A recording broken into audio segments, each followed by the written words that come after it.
feet that? while you sit while you sit in the rising And that's trot. it. Tell Do me you it's feel like going. your bum lands above your feet, behind your feet, or under your feet? Yeah. Which could be reflectively related to the fact that your back is hollow, but we'll see what we can do about that as we go.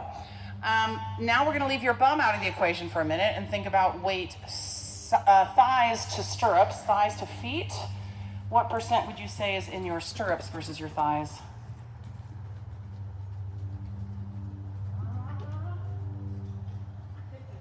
Okay.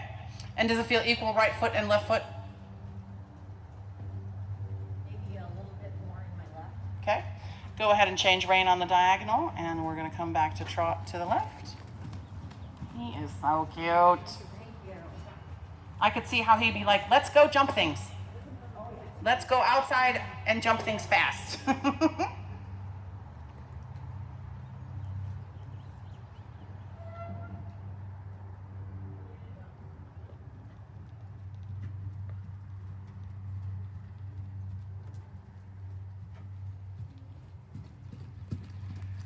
Okay, and just so I get a sense of kind of what your baseline feel is, this is kind of just me getting into your head. This is not like a judgment thing at all. If 1 to 10 was the number of how much horse you have in the reins right now, 10 being freight train, what would you say this is? 3. Okay, that's exactly what I was thinking, so I just like to know that we're on the same page. Some people are like, oh, this is a 7, and I'm like, I don't know what your 10 feels like, because that's not, never mind my 7. All right, go ahead, show me a little canter left.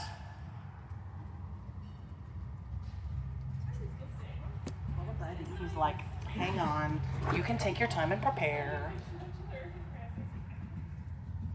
So in canter, do you have a clear feeling of both seat bones, or is one more clear than the other? This way I feel like my inside's a little more clear. Okay. And we're going back to seat versus thighs in this equation. Leave the feet out of the story. What percent is in your bum?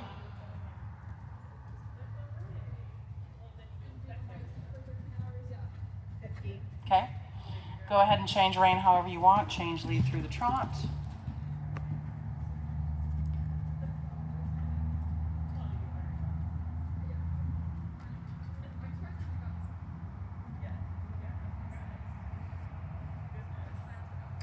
And now in canter right, both seat bones equal, one more clear or not? I feel like my inside one is lighter. Okay. Yeah, so I do think maybe the left seat bone owns the saddle a little more than the right one in both directions.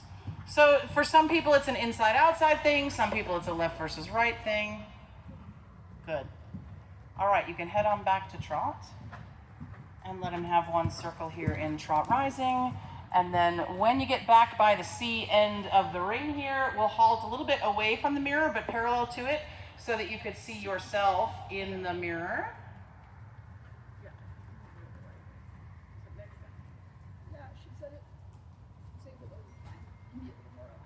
Okay, so now is your time, Mr. Sterling, right? Yep. Sterling? You get to hang out and just stand still for a minute, okay? Are you comfortable with me putting my hands on you? Anything if I move you think is going to cause you any pain? Nope. All right, drop your feet out. Let's go. All right, I am going to go up a hole. Really, because the stirrup is actually like below the arch of your foot. Okay. So the life of trying to put your heel down when your stirrup's that long is like questionable. So pop your legs in front. You can do both legs.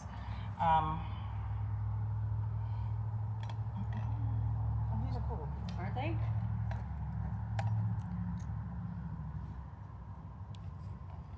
Sterling, you don't need to get in pockets.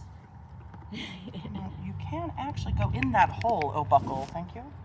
Yeah, they haven't been moved in many moons. Okay, so leave your leg there. We're gonna go do the other stirrup, and then I will put your leg back down. Sorry, your And phone's giving me a perhaps run for my over money. time, they have stretched a wee bit. Or perhaps this is going to really help to just have my shoulders. Thanks. All right, so just let your leg hang in my hand and actually leave the other one there. Yeah.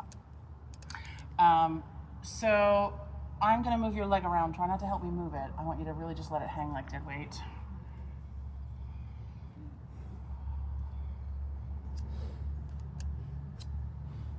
I'm in there. All right, so like most of us, your femur is like, let's externally rotate. It's great, but it's really not. Yeah. So we want to get the hamstring out of the way and get you on that inner thigh tendon. Uh-huh. Yeah. So really, ideally, just resting the weight of your foot on the stirrup, not pressing, which I think is going to be easier with your stirrup shorter. Okay. So that you're not really pushing into your foot. Uh-huh. Because I think the pushing into your foot is what makes your leg go rogue. Okay. Because we're kind of taking the structure and support out of your thigh, and when everything goes in the stirrup, then it's almost like your leg's disconnected from your pelvis. Mm-hmm. All right, other leg. Dylan's like, where's everyone going? Someone No, go get this me is treats. his dream, like to Could be I have surrounded by people. treats? Oh, this is different. It's a little tighter than the other one. Mm-hmm. It is. It is a lot tighter than the other one. Did Really? you know that? Nope. Yeah. Yeah. It definitely, I put my hands on a lot of legs. Like it definitely feels a lot tighter in the adductors here. So this tendon that we're going for, we have to make sure that the rotation starts all the way up here in the femur, in the knee, and your foot can live that far back. Okay. So, I mean, as an eventer, you might be like, hey, I don't mind a shorter stirrup, right? Mm-hmm. But I think this is gonna really keep your body more well stacked up. So when we talk about the ideal shoulder hip heel line, we're really aligning the knob of your femur here with the knob of your ankle. So this might feel foot farther back than usual, but it's like, ta-da, gorgeousness, right? Okay, so face forward. And right now you're not super hollow, but definitely the tendency is for it to go that way. So I'm gonna give you a little push back here. This is your SI, right about there, yeah? And what I think happens to you is you like to sit tall. So you get a little too tall in the front and too long. So arch your back on purpose a little bit. That's too long here, okay? So crunch the abs, but push into my fingers forward. Yes, so feel the structure from your two-pack broad line to your SI. There's a little bit more pressure in your body right now. And you can breathe below my fingers, yes. Good, oh, there you go. Yeah.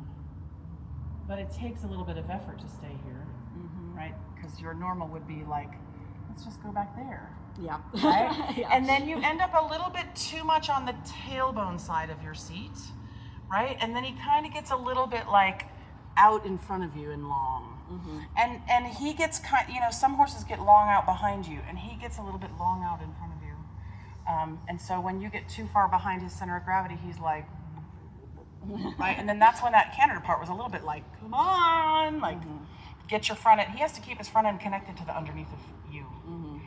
All right, go ahead and shorten your reins up. So I want you here standing still, and sorry, this is cruel and unusual punishment because there's no force helping you. I want you to go to the top of your rise as if you're rising the trot here and stand up and stay up. Okay, so you want to push a lot of weight in the feet, right? And this is hard, right?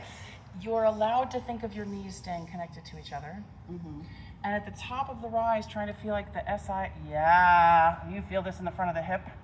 Yeah. So sit back down, come up and forward again. Good.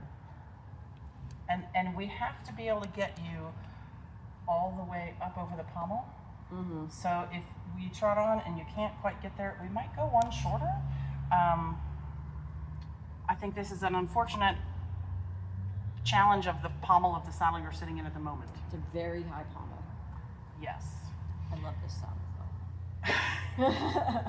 The problem spring. I have with these saddles, because I know someone else who rides in this same one, is that the pommel is here and the seat of the saddle is literally that much lower.